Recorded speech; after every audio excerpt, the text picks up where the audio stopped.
Assalamualaikum warahmatullahi wabarakatuh. Salam sejahtera untuk kita semua. Marilah dari channel Prayitno Berbagi akan menyampaikan tentang breaking news ya, tentang bagaimana THR dan gaji 13 akan diumumkan oleh Menteri Ekonomi ya, yaitu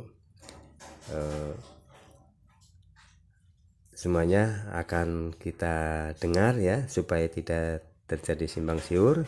Inilah informasi terbaru, terkini ya, terupdate ya. Silakan ikuti pengumuman dari Menteri.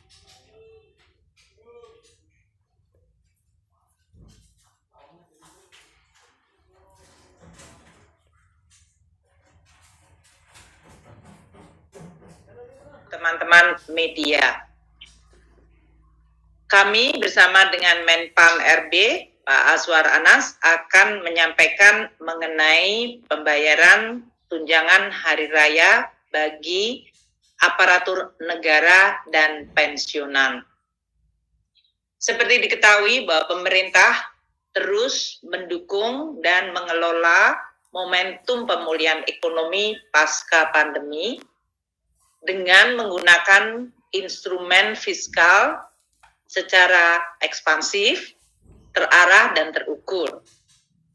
Ini penting karena pada saat yang sama, kondisi dunia yang masih sangat tidak pasti membutuhkan kemampuan kita menjaga momentum ekonomi Indonesia.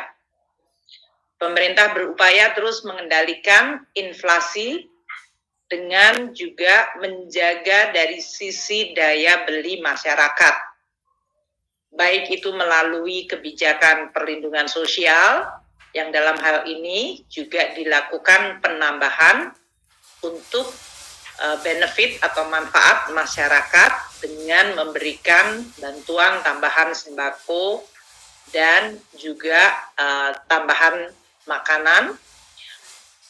Kita juga terus meningkatkan konsumsi masyarakat melalui berbagai kebijakan yang dalam hal ini dapat mendukung daya beli masyarakat. Perlindungan sosial untuk tahun 2023 dialokasikan 476 triliun.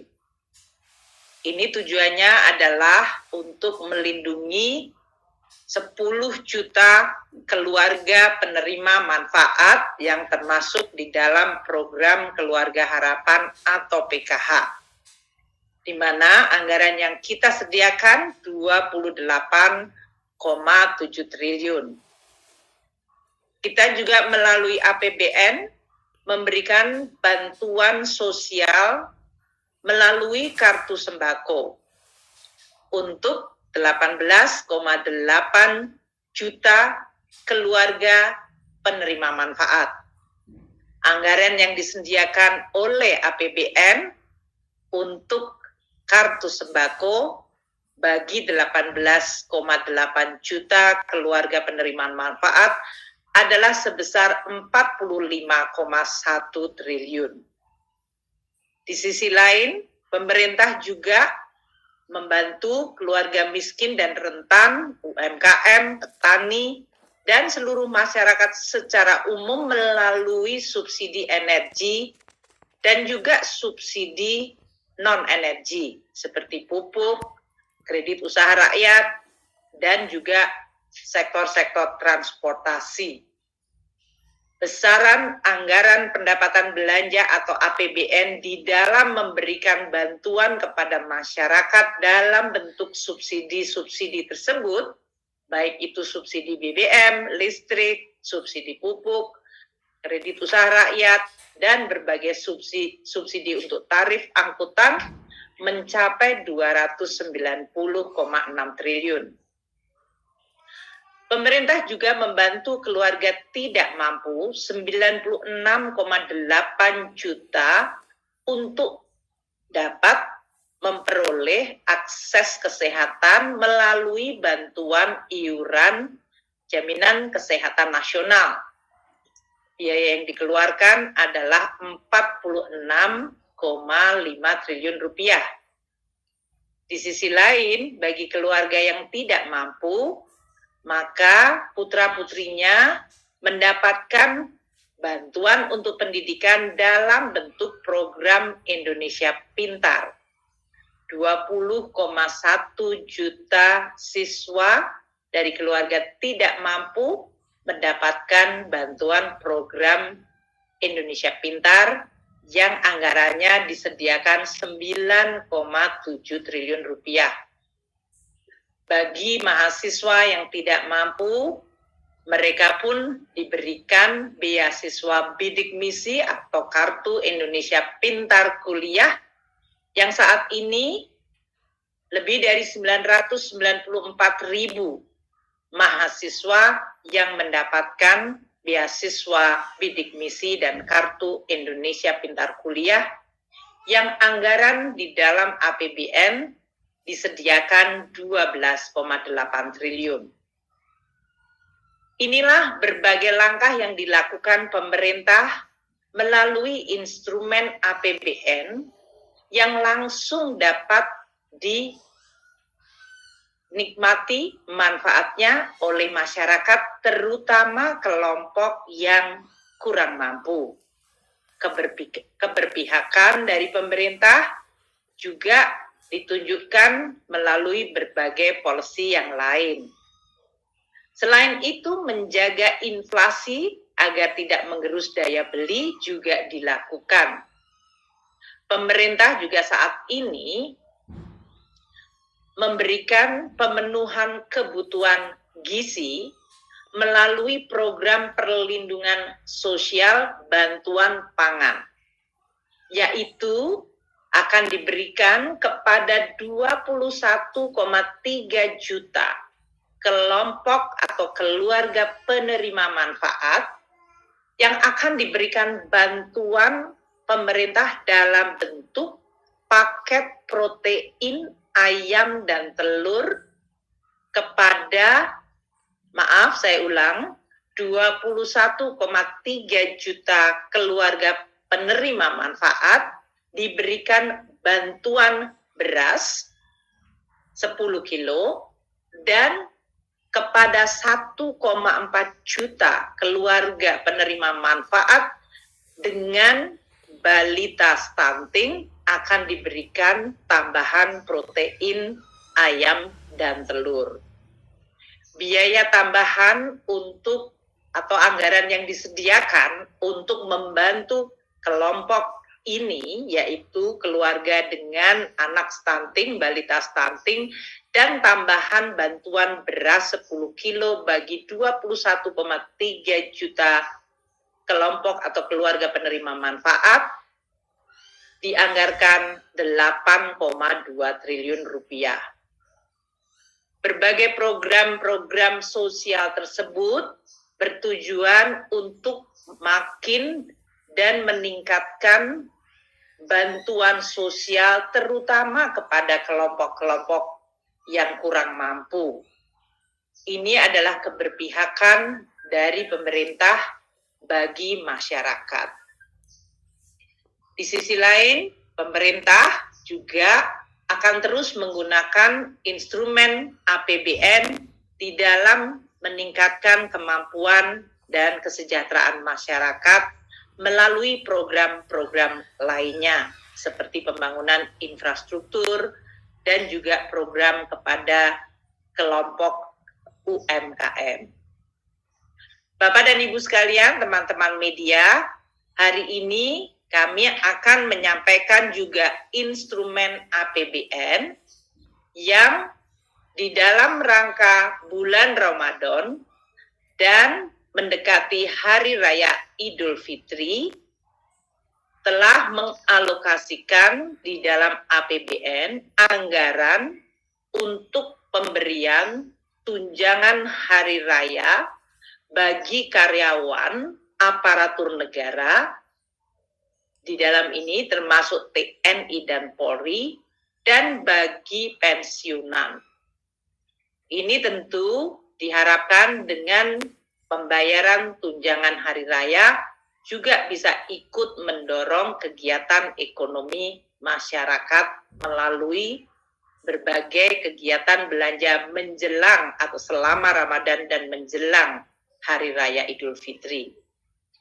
Tahun ini Bapak Presiden dan kita semuanya dalam kabinet telah membahas dan menetapkan satu, untuk pemberian tunjangan hari raya bagi aparatur negara dan pensiunan dengan tetap menjaga berbagai aspek keseimbangan program dan tentu sesuai dengan kemampuan keuangan negara.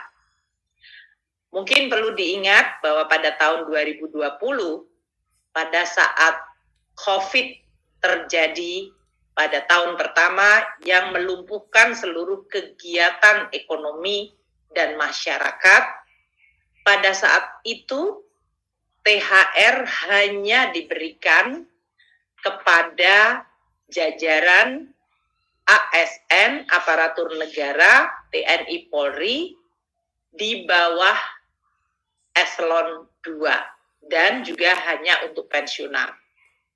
Dan pada tahun 2020 komponen THR adalah berupa gaji pokok, tunjangan keluarga, dan tunjangan jabatan. Karena pada saat itu memang kondisi keuangan negara di mana penerimaan merosot akibat seluruh kegiatan berhenti, dan juga karena prioritas kita di dalam APBN untuk penanganan pandemi dan menjaga masyarakat, terutama bantuan sosial, maka THR juga dalam hal ini hanya difokuskan kepada para pejabat pelaksana dan pejabat di bawah eselon 2 dalam bentuk gaji pokok, tunjangan keluarga, dan tunjangan jabatan. Seiring dengan pemulihan ekonomi, maka pada tahun 2021, meskipun ancaman COVID masih sangat besar termasuk varian Delta yang terjadi, maka kebijakan THR dan gaji ke-13 pada tahun 2021, yaitu tahun kedua pandemi COVID, diberikan kepada seluruh aparatur negara dan pensiunan. THR yang diberikan dan gaji ke-13 komponennya terdiri dari gaji pokok, tunjangan keluarga, tunjangan melekat, dan tunjangan jabatan. Pada tahun 2022 yang lalu, kita juga melihat pemulihan ekonomi juga semakin membaik dan penanganan COVID semakin terkendali. Namun kita juga melihat guncangan dari ketidakpastian global termasuk melonjaknya harga minyak yang menyebabkan melonjaknya kebutuhan subsidi bagi BBM dan listrik.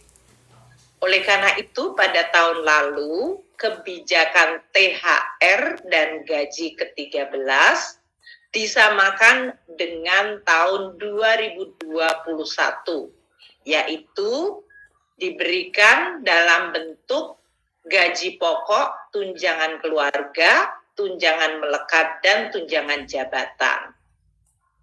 Namun, di tahun 2022, maka kita memberikan tambahan dalam THR dan gaji ke-13 50% tunjangan kinerja. Ini tentu karena kondisi APBN juga sudah membaik, namun kita juga melihat ketidakpastian yang luar biasa, jadi keseimbangan dilakukan. Dengan latar belakang tersebut, tahun ini 2023, seiring kembali dengan adanya penanganan COVID yang masih tetap terkendali, namun di sisi lain pemulihan ekonomi menghadapi tantangan global yang sangat tidak pasti, terutama dalam bentuk perlambatan ekonomi global, kondisi geopolitik yang mempengaruhi kondisi ekonomi, dan tren kebijakan moneter untuk menangani inflasi yang cenderung ketat, maka kebijakan pemberian THR, tunjangan hari raya, dan gaji ke-13 disesuaikan dengan tantangan dan kondisi saat ini. Pemerintah telah mengeluarkan peraturan pemerintah nomor 15 tahun 2023. Ini adalah peraturan pemerintah yang mengatur tunjangan hari raya dan gaji ke-13 sebagai wujud penghargaan dan kontribusi pengabdian para aparatur negara termasuk TNI, Polri, dan juga pensiunan di dalam melaksanakan tugas termasuk melayani masyarakat. Dengan THR dan gaji ke-13 juga diharapkan dapat terus menjaga momentum pemulihan ekonomi melalui tambahan daya beli masyarakat. Dan ini juga tetap konsisten dengan afirmasi kita, yaitu membantu masyarakat, terutama kelompok yang tidak mampu melalui APBN yang memihak kepada kelompok masyarakat yang kurang mampu dalam bentuk bantuan sosial, termasuk bantuan pangan. Untuk THR ini akan pada tahun 2023 akan terdiri dari pembayaran sebesar gaji pokok atau pensiunan pokok ditambah dengan tunjangan yang melekat pada gaji atau pensiunan pokok. Yaitu tunjangan yang melekat terdiri dari tunjangan keluarga, tunjangan pangan, serta tunjangan jabatan struktural, fungsional, atau tunjangan umum lainnya. Dan seperti tahun 2022,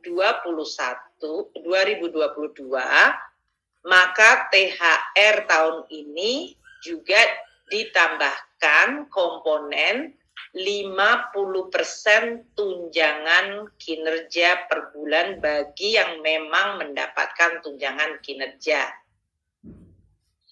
THR yang tadi terdiri dari gaji dan pensiunan pokok, tunjangan melekat, dan 50% tunjangan kinerja juga diberikan bagi ASN daerah. So, bagi instansi pemerintah daerah paling banyak 50% tambahan penghasilan dengan memperhatikan kemampuan dari fiskal daerah dan sesuai dengan peraturan perundang-undangan. Yang berbeda dan kita tambahkan pada pembayaran THR dan gaji ke-13 tahun ini adalah diberikan kepada guru dan dosen yang tidak mendapatkan tunjangan kinerja atau tambahan penghasilan. Mereka akan diberikan 50% tunjangan profesi guru serta 50% tunjangan profesi dosen. Jadi kami akan sampaikan THR tahun 2023 ini diberikan kepada seluruh aparatur negara dan pensiunan yang terdiri dari 1. ASN pusat, prajurit, TNI, Polri, dan pejabat negara sekitar 1,8 juta orang. Kedua, ASN daerah, yaitu 3,7 juta orang, termasuk di dalamnya guru ASN daerah yang menerima tunjangan profesi guru sebanyak 1,1 juta guru, dan guru ASN daerah yang menerima tamsil yaitu 527,4 ribu orang. Yang ketiga, penerima THR tahun ini adalah para pensiunan dan penerima pensiun yang berjumlah 2,9 juta pensiunan.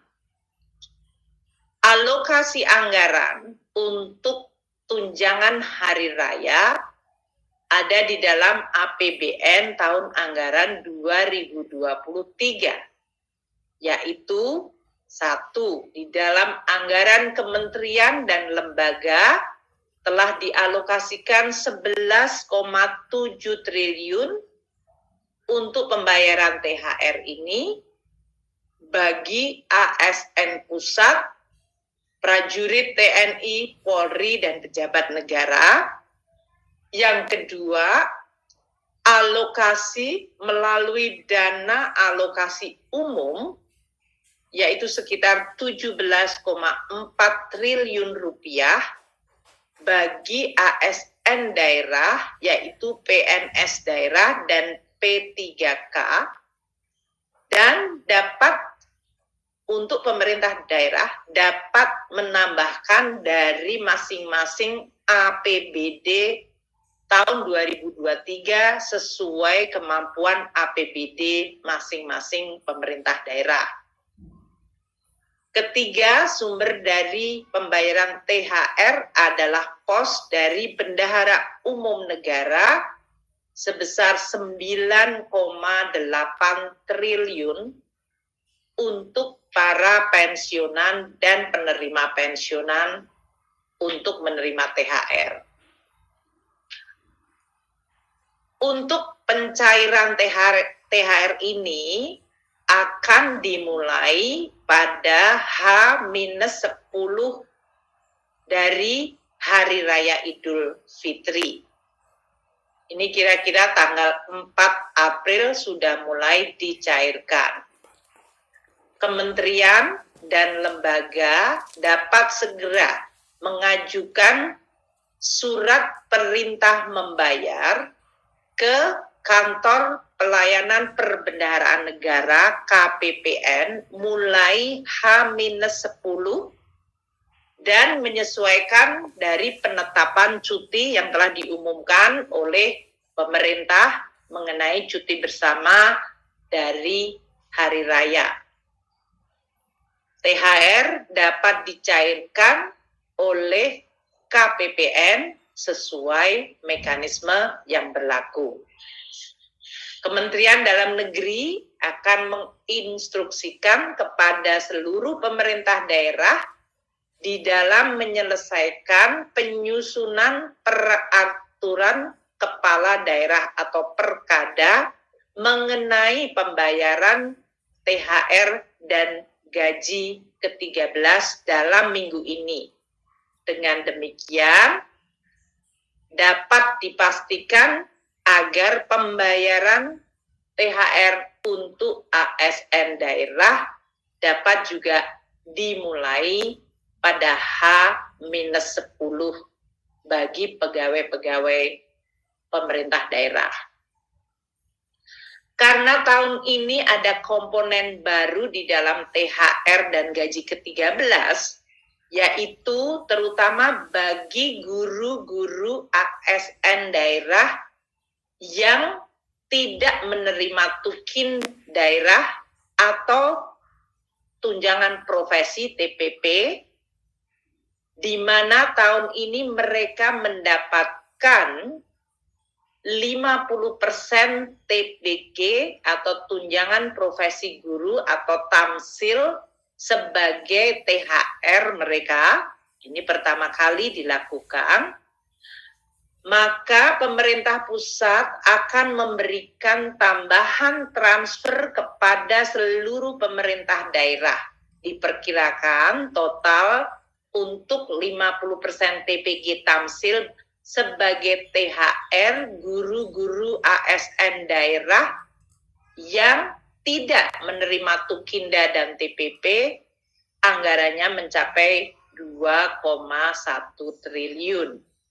Kami akan segera bekerja sama dengan seluruh pemerintah daerah agar mereka tetap bisa membayarkan THR gaji ke-13 bagi guru-guru ASN daerah yang tidak menerima Tukinda dan TPP ini dalam bentuk transfer tambahan.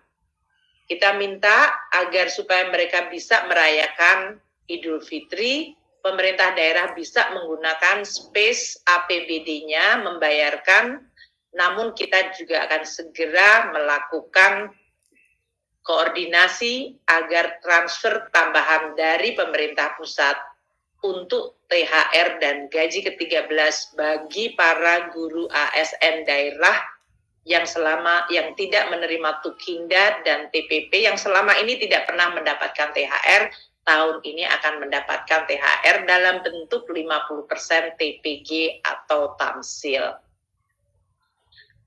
Seperti yang terjadi pada tahun sebelumnya, apabila THR ternyata belum dapat dibayarkan karena sesuatu hal sebelum Hari Raya Idul Fitri, tidak berarti THR-nya kemudian hangus. THR tetap dapat dibayarkan sesudah Hari Raya Idul Fitri. Namun kami akan terus menghimbau bekerja sama dan bekerja bersama seluruh kementerian, lembaga, dan pemerintah daerah agar diupayakan THR bisa diterima sebelum Hari Raya Idul Fitri.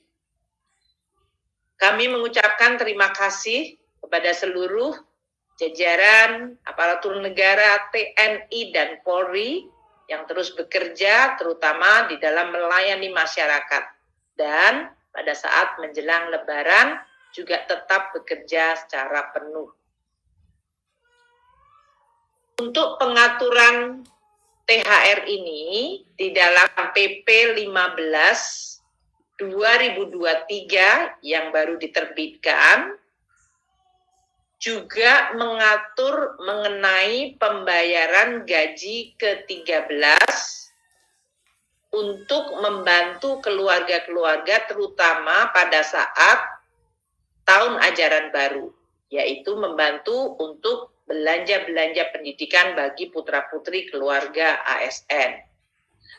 Gaji ke-13 akan dibayarkan mulai bulan Juni 2023, di mana gaji ke-13 komponennya sama dengan THR tahun ini.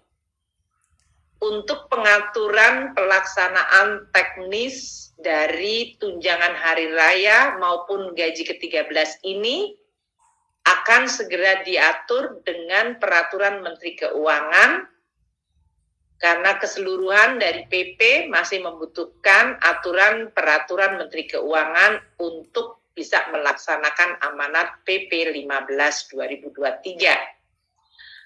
Peraturan Menteri Keuangan adalah untuk THR dan gaji ke-13 yang sumbernya berasal dari anggaran pendapatan belanja negara untuk pemerintah pusat. Sedangkan untuk APBD, pemerintah daerah perlu mengeluarkan peraturan kepala daerah untuk bisa menjalankan PP nomor 15 2023 mengenai THR dan gaji ke-13. Dengan kebijakan dan pembayaran THR dan gaji ke-13 ini, tentu diharapkan perekonomian akan terus momentumnya berjalan, masyarakat bisa merayakan hari raya, dan tentu kita tetap menjaga protokol kesehatan, serta kita berharap keseluruhan kondisi masyarakat akan terus membaik. Demikian dari saya, Menteri Keuangan. Selanjutnya, Bapak Menpan RB, Pak Aswar Anas, akan menyampaikan mengenai aspek pelaksanaan teknis bagi seluruh aparatur sipil negara. Silakan, Pak. Anas. Baik, terima kasih Bu Menteri Keuangan, teman-teman media di seluruh Indonesia yang hari ini bersama dengan Ibu Menteri dan kami. Assalamualaikum warahmatullahi wabarakatuh. Om Swastiastu, Namo Buddhaya, salam kebajikan. Ibu dan Mas kami hormati Ibu Menteri Keuangan dan para dirjen dan teman-teman dari Kementerian Keuangan dan Pan RB dan teman-teman media seluruh Indonesia. Memang hari ini Bapak Presiden meminta supaya kami bersama Menteri Keuangan ini mengumumkan lebih cepat terkait dengan THR dan gaji 13. Pertama, kami ingin berterima kasih kepada seluruh aparatur negara yang telah, sedang, dan ke depan akan terus berkontribusi memberikan pelayanan publik terbaik. Telah banyak inovasi dan kerja keras bersama yang digerakkan oleh seluruh aparatur pemerintah untuk melayani masyarakat, untuk membawa Indonesia tetap bisa tumbuh di tengah berbagai tantangan yang ada. Bukti nyata kontribusi aparat pemerintah, seperti sampaikan Bu Menteri tadi, tampak nyata lewat kerja keras dan gotong royong dalam penanganan COVID-19. ASN, TNI Polri, dan seluruh elemen masyarakat bersama-sama menjadikan pandemi terkendali dan penanganan pandemi Indonesia termasuk salah satu yang terbaik di dunia. Nah, pemberian THR ini merupakan penghargaan pemerintah terhadap kontribusi seluruh aparatur pemerintah dengan harapan ke depan semuanya bisa meningkatkan kinerja, memperbaiki pelayanan publik, dan terus berinovasi. Kementerian Pan RB juga telah menerapkan skema reformasi birokrasi tematik agar seluruh kekuatan birokrasi fokus pada penyelesaian masalah warga, terutama pada 5 tema utama, yaitu penurunan kemiskinan, peningkatan investasi, penguatan digitalisasi, pelayanan publik, termasuk sistem pemerintah berbasis elektronik atau SPBI, penguatan produk dalam negeri, dan pengendalian inflasi. Indikator-indikator itulah yang ke depan menjadi fokus penilaian reformasi birokrasi sehingga kinerja aparatur negara semakin berdampak ke masyarakat sesuai dengan arahan Bapak Presiden. Sesuai yang disampaikan Bu Menkyu, pemberian THR ini juga sekaligus upaya pemerintah untuk terus menggerakkan ekonomi masyarakat melalui THR kepada aparatur negara yang nantinya pasti juga dibelanjakan untuk berbagai kebutuhan yang relevan dalam upaya menambah perputaran uang di masyarakat sehingga THR untuk para aparatur negara. Demikian ya sekilas info yang terupdate ini, dan semoga kita semua ya, para ASN, penerima dan pensiunan ya, penerima THR dan gaji 13, semoga bermanfaat dan kita syukuri semuanya. Selamat menjalankan puasa dan semoga bisa menjadi menambah biaya untuk merayakan hari raya dan libur. Terima kasih, semoga bermanfaat. Assalamualaikum warahmatullahi wabarakatuh.